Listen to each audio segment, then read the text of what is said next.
Howdy, this is Mackenzie Franklin from SideGame LLC here in Colorado Springs, Colorado. We're going to finish off the top 100 board games of all time list with numbers 10 through 1, the 2023 edition. If you haven't subscribed to the channel already, please make sure that you do. It is the best way to help us grow. And for those of you already subscribed, thank you so much for the continuous support. Let's talk about the best board games of all time. Before we begin, I have 3 honorable mentions that I want to quickly talk about, 2 games that I've rated 9s out of 10s, and then 1 that I rate a 10 out of 10. So these games missed the list this year because I just played them after I made the list, and that would move everything around and sort of make the list a little bit invalid, and some games would not appear. It'd be kind of a whole thing, so I decided to just put them at the front of this list because I do think that they should be mentioned. We'll start off with the 9s, and those would probably end up in the 40-30 range, starting with Hoplomachus Remastered. Now, this is remastered. This is a redone version of the Gladiator game, where you're taking your team of gladiators against opponents, fighting in a head-to-head skirmish. It also features boss battling, cooperative, and solo play, and this is my preferred version of the Hoplomachus experience. I do think it is a better package than Victorium because it takes that simplified rule set and gives you one small session that really knocks your socks off. I love the way that you're going to be gaining continuous bonuses as you play each fight. With the favor track here, you're going to get crowd favor for defeating opponents' units, as well as controlling control points on these little pillars, and that's going to give you new bonuses, abilities, so you get rewarded as you play during that single skirmish experience. It takes that simplified system, and I think it does it beautifully. That is Hoplomachus Remastered. My other honorable mention, that's a 9, is Frosthaven. Now, Gloomhaven was on the list previously, but Frosthaven came in as a major improvement to the entire system. Not only has it fixed a lot of the issues with the campaign portion and the storytelling, adding a settlement building phase, but it also has introduced new classes that I think are just more interesting, exciting, and are going to get you coming back for more. It's got a more satisfying gameplay loop where the things that you earn in the scenarios you immediately get to use when you come back to your base, and the characters, we've already gone through a couple, had 2 retirements at this point, and they are seriously some innovative, interesting designs. So far, I'm loving the Blink Blag, and I just want to explore more. No spoilers here. So that is Frosthaven, another honorable mention at a 9. And my last honorable mention is Guards of Atlantis II. Now, this is a 10 out of 10 game for me, which means it would probably be in my top 20 or top 10 board games of all time. So I'm going to give it the full treatment here and give an overview as well as my favorite part about the game. So in Guards of Atlantis II, you are playing a team-based MOBA game. This means you're trying to obtain victory by defeating the enemy nexus or by defeating your opponent's champions enough and gaining victory in that way. As you play the game, you're going to be using cards to take actions, and after you gain a certain amount of coins for defeating your enemies, you're going to be able to level up those different characters. After you level up those characters, you'll gain new cards, but you'll always have 5 to pick from, so it's up to you to decide how to actually order those in each single turn. You're always wondering about the timing of the different cards, as well as how you're going to use them for movement, for repurposing, for positioning, or for putting pressure on the opponents. And my favorite part of this game is the card system. I think it's brilliant. Each character has 5 cards that make up their hand, and as you play, you're going to upgrade, getting special abilities and effects that allow you to do things differently than every other player. Your champion has a unique feel, but also has different interplay with the team that you have comprised. I love the thematics of the cards, how interesting and weird they are at times, and how you're trying to use them as effectively as possible to push your win condition. The team-based game is also just an incredible feeling as you're comboing with the different players at the table, and then being able to play those cards in a fashion where you're all in sync, moving your cards, planning on what your opponent's doing. This game has no randomness, so it's up to that cooperation and coordination. I love this one. That is Guards of Atlantis II. That is the honorable mention. So with those honorable mentions out of the way, let's begin the list with number 10. Number 10 goes to Paperback Adventures. This is a word-building, deck-building, roguelike game where every single round you're going to be fighting against a boss of some sort, and you'll draw 4 cards and use those cards to make a word based on the way you splay it, so where you're putting the direction of these icons here, like this would probably be license, then you're going to get all the symbols on this right side. So this person is going to be attacking, gaining some energy, and gaining some shield. Whatever card you put on top, you also get that special effect, and then the boss will fight back, usually doing defense, attacking, or some special ability. You'll go back and forth using your abilities of your cards, but each time you create a word, the card that you use the special ability of will be removed from your deck. So your deck is going to dwindle, but you'll have all of these options present from that first turn, trying to make the best words that you can. After you defeat your boss, you're going to continue going through this onslaught, this gauntlet of these bosses. My favorite part about this game are the items, the incremental abilities, MacGuffins, and special powers that you're going to get as you play and defeat these bosses. Each time you defeat a boss, you're going to gain currency, this renown that you can use to either add new items into your repertoire, spending energy to activate them, MacGuffins with powerful small abilities that do stack up over time, or you can even increase the letters letters in your deck, replacing them or upgrading your pre-existing letters. You're going to get these special abilities and effects, and so by the end of the entire experience, you've accumulated all of these different powers, effects, and the things that you have learned and used every single step of your journey. You're going to find unique combinations that all interplay into the word building design as well as the deck building experience. So it's an excellent pairing of the two different systems with the boss battling gauntlet as the framework for the experience. Now, if you're going to go out and get Paperback Adventures, you do need to get a single character pack with the core box. And my recommendation is you go grab Damsel. I think she is the most fun character. A lot of her cards give you bonuses for being able to spell an entire word with all the cards in your hand, and that's a super satisfying feeling in my opinion. You also have cards that you can discard from your hand to get immediate effects, so they don't even need to be part of the word. So a lot of flexibility. I also think her items are pretty insane if you go play in higher levels of difficulty. I think she's great for tackling easy games as well as difficult experiences. My favorite character, hands down, that's Damsel, but that's my number 10 favorite board game. That is Paperback Adventures. This one's new to the list. My number 9, another new to the list game, is Unmatched, the entire game system. This is a skirmish game that's based off of the Star Wars Epic Duel system and has you playing your fighter versus an opponent's trying to reduce their health to 0. You're going to do this through clever card plays, use your cards to use special abilities and events, move around the map, attack, and defend. And my favorite part about this game, though, are the different cards and how they tie into the different characters that are available. This is a fighting game and very true to the sense. You're going to pick a character, and this character can be from pretty much anything, from the Marvel Universe, from classic literature, people like Sherlock Holmes, or you can even take them from legend, like Sun Wukong or Yanenga. You'll take those different characters, fight against each other, and use your cards that are thematically tied. Not only do these thematics make sense to the character, but also helping facilitate the gameplay and understanding the effect they have on the game. For example, if you're playing Sun Wukong here, you're going to be summoning clones, which makes sense with the history of Journey to the West. I love the thematic ties and just the way that it is fun to constantly come back to these characters and use the cards to ultimately achieve that same objective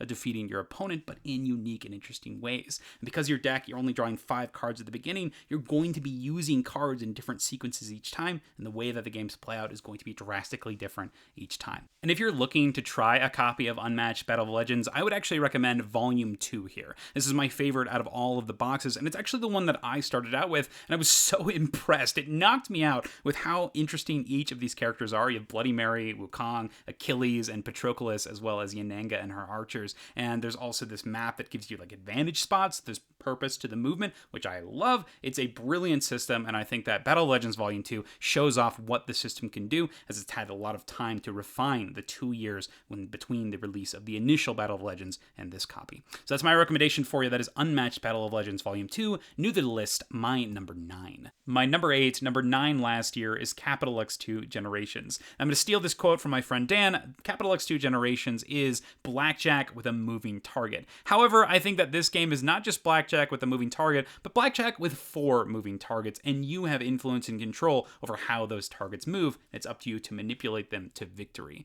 Now, in Capital X2 Generations, you have a choice every single round. You can play a card into your home base, scoring you points, or you can place it into the center, in the capital. And that capital is the bust value for every single player at the table. For example, if I have a 6 down here in blue, the capital has to have at least 6 in blue for me to keep it at the end of the round. So when you're playing, you're placing it in front of you for points or out in the center and helping everybody, but there's an incentive to placing it to the center. You get some superpower special ability that's going to push you further ahead and give you some manipulation over the other players and the entire experience. I love this constant choice of having only 6 cards and having to figure out when's the best time to play and commit in front of you, or when's the best time to manipulate, and is it worth helping out every single other player at the table, but if that incentive, that reward is going to be worth it. My favorite part about this game is the capital system in the center here. At the start of each round, you're going to be drafting your cards, but the abilities of the cards are determined by the capital, and they only activate when you actually play them there. So not only do you help everybody at the table, but you get a bonus and incentive, and when you're drafting your cards, you're going to have to figure out what's worth taking for scoring or for placing in the center for these special abilities and powers. And to top it off, these abilities in the capital are modular. Every single time you play, you're going to shuffle up the different tokens and tiles, giving you new experiences and new interaction points that also change based on the players at the table, how they interact, how they draft. This has so much play interaction. As you move each piece and each card, you're always going to be scanning the board, thinking about what the opponents are doing, what they've drafted, what they've kept, and how they're planning on letting those dominoes fall. I love this one. That is Capital X2 Generations, my number 8. My number 7, number 21 last year, is Cthulhu Death May Die. Has you playing as investigators trying to disrupt a ritual where cultists are trying to summon some terrible old one. At the start of each scenario, you'll take a scenario box as well as an Elder One box, and you'll shove them together, shuffle their cards together, and that will give you a unique setting in order to have your adventure. You'll use your character, move it around the map, and interact with the different points, discovering items, abilities, effects, as well as upgrading yourself to take on these terrible ancient evils. The dice system is simple, but scales up with the characters the more they delve into madness. And that's my favorite part about this game, is the in-game leveling up. As you play, you're going to have 3 unique abilities that make your character special. 2 on the bottom here that are from a larger pool, but one that is truly unique to your character. For example, Julia here can take wounds instead of stress whenever they're resolving any effects at any time. And as you get mad, crazier and crazier, you're going to be triggering these madness spots, these little purple icons here. You'll move this little peg and gain a special ability each time you trigger one of these madness thresholds. You'll get to level up one of these 3 abilities. So you can either get more swiftness, giving you extra run actions, brawling in order to allow you to attack a bunch of people, or you can specialize in your own unique trait, giving you the ability to heal in the case of Julia. And it's always up to you to choose between these, and each time that you do this, it's going to give you a different play experience based on the scenario, your character, and the way that you are using your abilities in tandem with your teammates. But the cherry on top of this is each time you do reach one of those madness thresholds, in addition to getting the level up here and this special ability of getting more dice, the more and more closer you get to death, you also are going to trigger your madness. And each character starts off with one of these madness cards that you can weaponize in order to help out your characters. Yes, pyromania is a pretty bad thing. Lighting stuff on fire, generally not great, but if you're a pyromaniac and you're able to trigger your madness and make sure that it happens in the right moments, you could set fire to a room that is filled with cultists and be able to completely swing the scenario into your favor. I love being able to play around these different psychotic madnesses and having the ability to trigger them in a positive way when normally it would be negative, tying into the level up system is brilliant. Death May Die's combination of in-game level up plus their scenario design makes it for the best in its genre of this Cthulhu mythos exploration. So that is my number 7, 21 last year, that is Cthulhu Death May Die. My number 6 is Maracaibo. Number 3 last year, this has you playing as mercenaries in the Caribbean as you're trying to navigate the different islands, interacting with the local populace, as well as participating in exploration and fights for the major powers that are in the area at the time, the Spanish, the French, and the British. And during Maracaibo, on your turn, you're going to move your ship along this large rondel through the different islands, stopping at one of the cities or the villages, taking actions in order to develop your own ship. On your ship, you'll have upgrades, these discs that you'll be removing to gain superpowers and abilities, as well as having the options to play new crew members into your area here, building up an engine, getting powers, abilities, synergies between cards, special effects, and actions that only you have access to. My favorite part about Maracaibo is the card system. I love the design that went into the cards and how they explore all the portions of the game. I think it's one of the best things that Pfister does with all of his designs. And this one in particular, you have 3 major types. You've got these green cards that are going to be income, you've got these red cards that are passive effects that happen when you do a specific action, and then you have these blue cards which actually represent visitors, your crew that you'll send to go live into different parts of the Caribbean, and you can actually go visit them to use their effects that are printed on the card. This is such a smart concept, and I love the way that they interact with one another and how you'll be building up this gigantic tableau of cards by the end of your experience, getting points, but also continuously using these awesome abilities and effects. And this just ratcheted up with the Uprising expansion, adding more unique abilities and powers with alternative costs, and just giving you more to think about on your turn. Maracaibo does something brilliant with its card system by having you always using them to do something on your turn. You're either going to play them in front of you for their ability in order to buff up your crew, or you can discard them and use the icons on the side here in order to interact with the quests or the villages, make some deliveries, and upgrade your ship. So you're always using a card, playing them, drawing back up to your hand size, and getting to see new cards and abilities, which means you're constantly evaluating what is happening in that moment. I love this sensation of getting to look at cards and say, do I want to use this? No? Okay, let's toss it and try to find something else that I think will work well. And if you really love a card, you can put it to the side in this reservation area so you know for sure that it's eventually going to make its way into your crew. I love the card evaluation in this game, the engine building that comes from the combination and the synergy of the different crewmates, and this cherry on top of all of this is that there's a campaign system that's a small deck of cards that you can introduce into your game, which is going to add new elements, new spots onto that main game board, which is going to change up some of the islands and give you a small story that you can follow along as well, where you're going to have these story quest missions that will make it so that your game has this continuous, persistent world, and it's something that you're going to come back to a lot as you explore all of Maracaibo. Maracaibo. So that is my number 6, that is Maracaibo. My number 5 goes to Too Many Pwns, the best adventure game out there. This has you playing as Gearlocs as you are exploring Daylor. Now, Daylor is filled with these terrible tyrants and baddies, and it's up to you to take your adventuring party from encounter to encounter, fighting on this tiny mini map. So you'll have your own character, your Gearloc, with their own unique powers and abilities, and you'll fight against these stacks of baddie chips. On your turn, you'll roll a handful of dice, allocate your abilities, move on this map, try to defeat this small tactical battle, and then once you wrap it up, you're going to go into this camp phase where you'll level up your characters, get some loot, and then go on to the next adventure. You'll be having this progression. It's very similar to something like an RPG, as you're going to be gaining special powers, abilities through training points, increasing your base stats, and interacting with those different enemies in unique and interesting ways. You have the tyrant that you know you're going to be fighting at the end, so you'll be planning on what you want to do to build up towards this final fight and hopefully save Daylor from utter destruction. My favorite part about Too Many Bones is the character design and how that ties into their abilities and the level up system. Every single time you play Too Many Bones, you'll pick a Gearloc and get its sheet that will tell you all of its special abilities, powers, little rules, as well as the effects of all of their associated dice. For example, here, Boomer has these special scavenging dice where they're going to have to actually find and create their bombs before they can get those skill ability dice and use them to do gigantic amounts of damage to the enemies that they'll be fighting. So they're juggling this constant search of,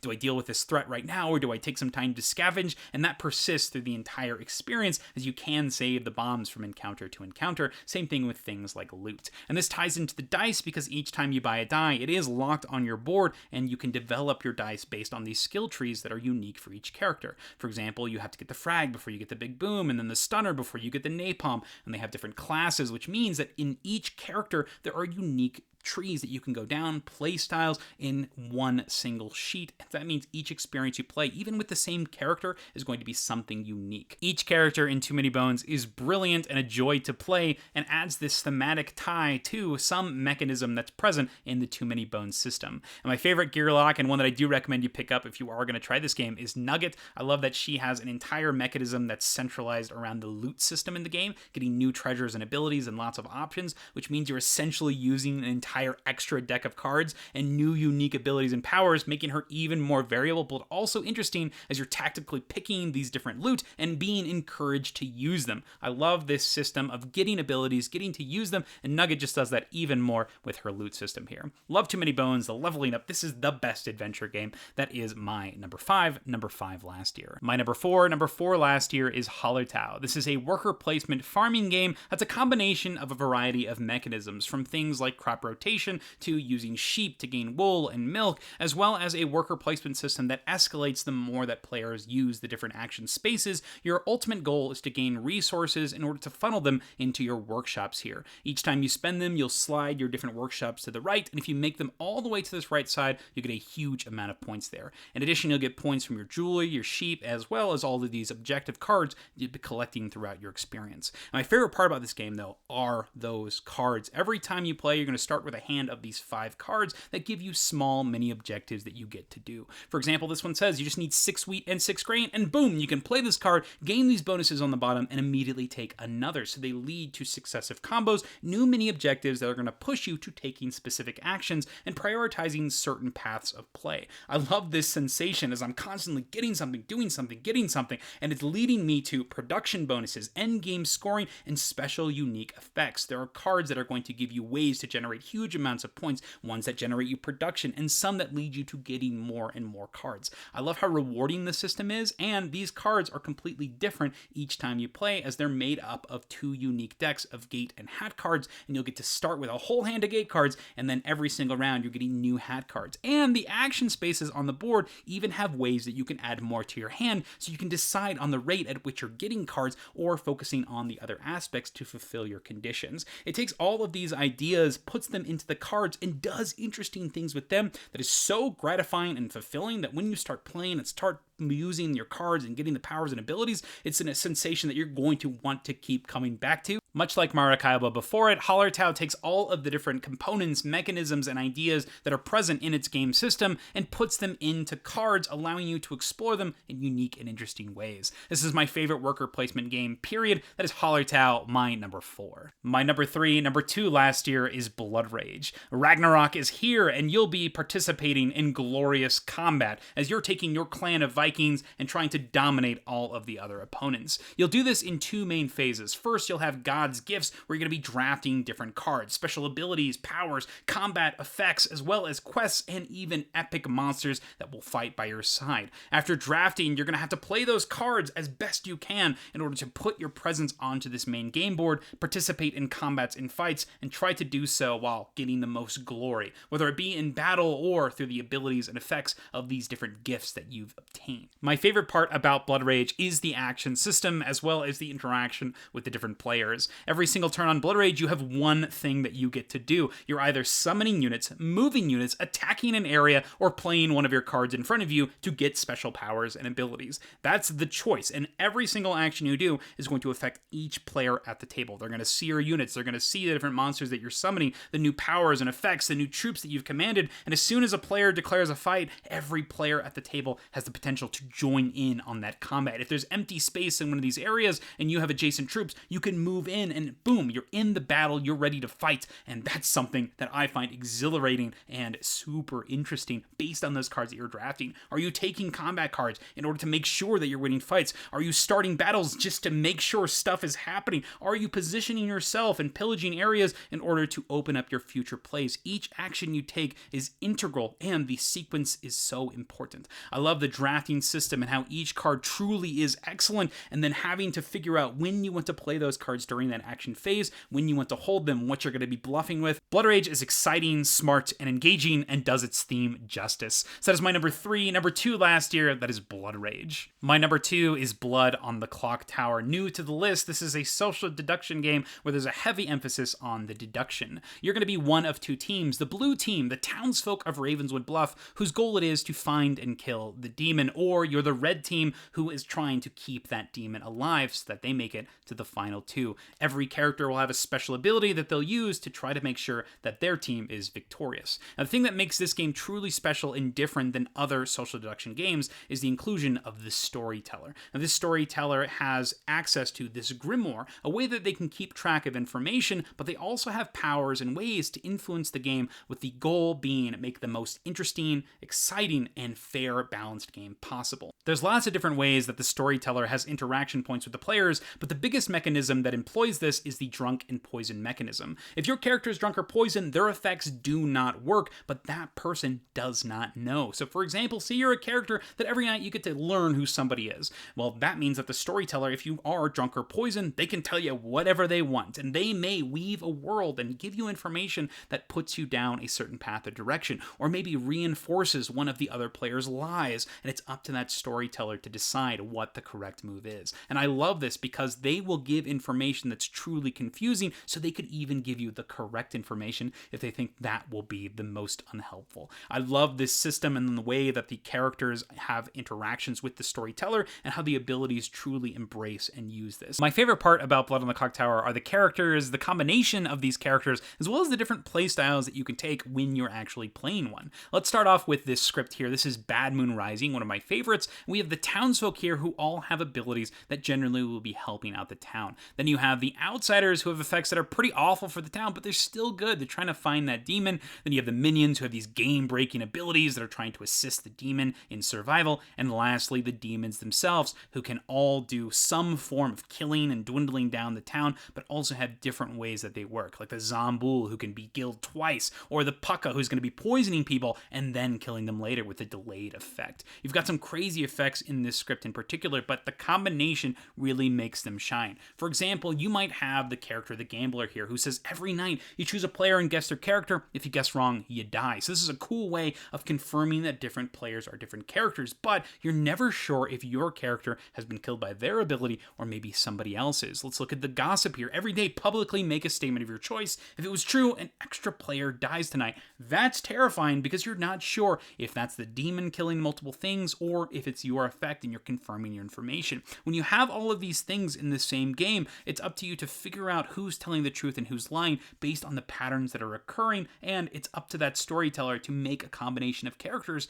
that work in this setting with this specific player count. And the player count is a huge thing with this because that's going to determine the amount of each of the types of characters you'll use, like 7 townsfolk, 2 outsiders, 1 demon, 1 minion, things like that are going to change the composition and the different abilities that are present. I love the different options present with construction, but also how you can take the character into your own hands and determine how you want to play. Are you going to be open and say, hey, I am this thing, let's figure this out, but that puts a big target on your back? Or are you going to be as secretive as possible in order to make sure that you don't get caught and get to use your ability continuously? I love the choices present here, the different creativity with the characters, and there are so many different scripts that you can choose from, all having their own pros, cons, and interesting interaction points. Blood on the Clocktower, amazing experience. That is my number 2. And my number 1 board game of all time is Marvel Champions. Number 1 last year. This is a cooperative card game where you're going to be playing as a Marvel character trying to take down an evil villain. That villain is going to be trying to do some large scheme, putting out minions, using these treachery cards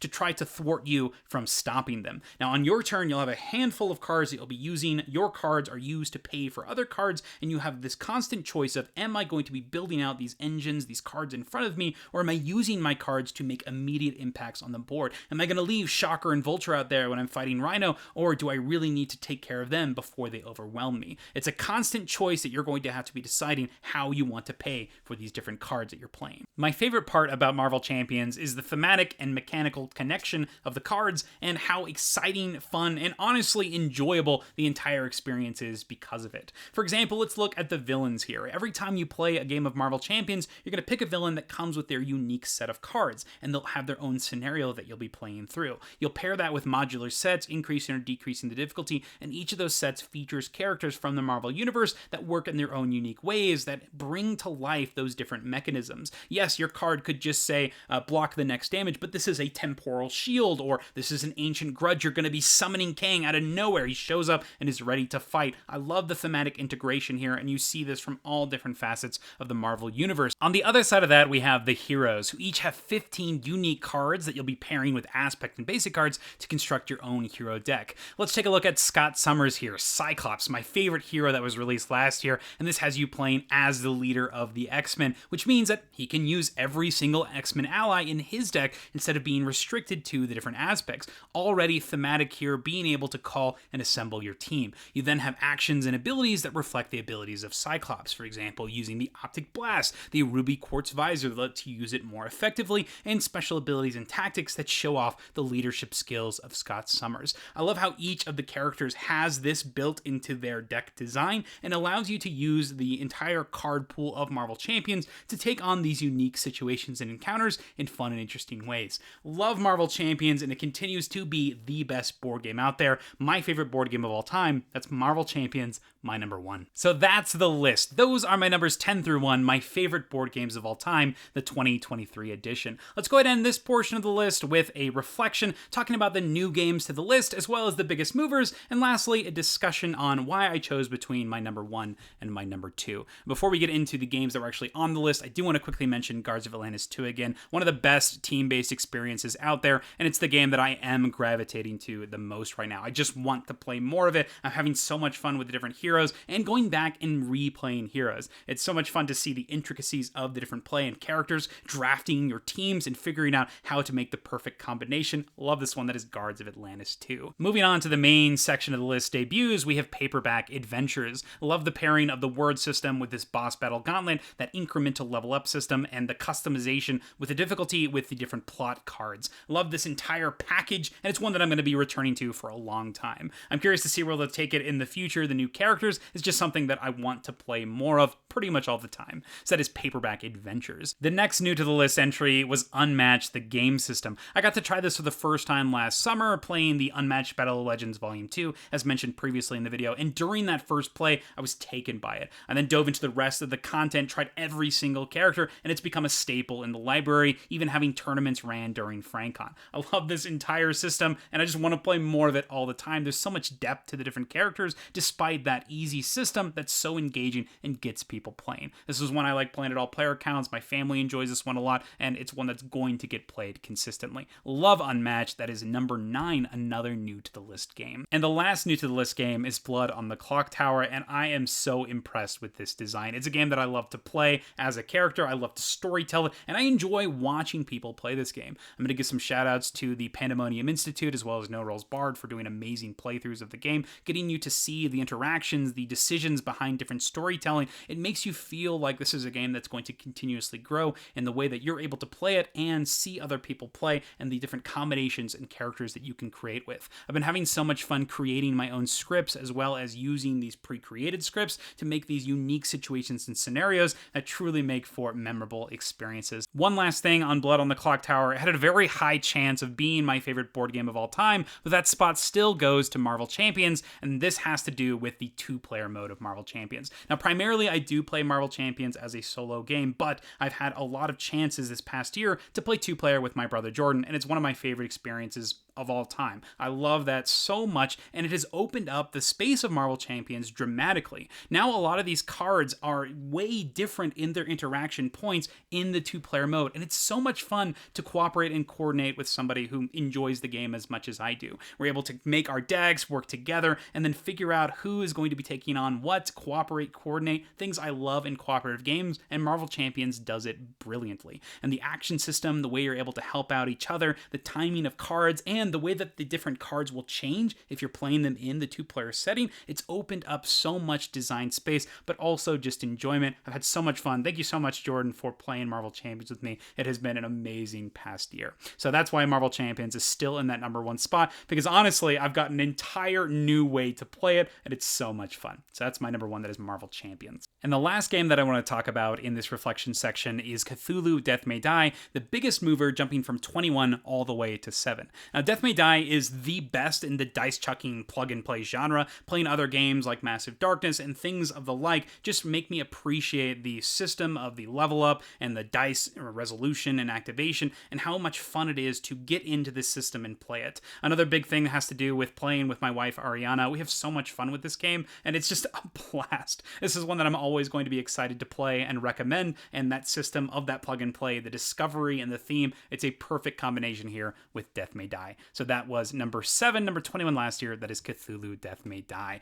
And that's it. That's the list. That's the official ending of the top 100 board games of all time, the 2023 edition. I'd love to hear what you thought about these games on this list, and just in general what you thought of the entire list. Were there any surprises here in my top 10? What games are your favorite? What's your own top 10 board games of all time? I'd love to hear what you think. But thank you so much for watching SideGame Strong.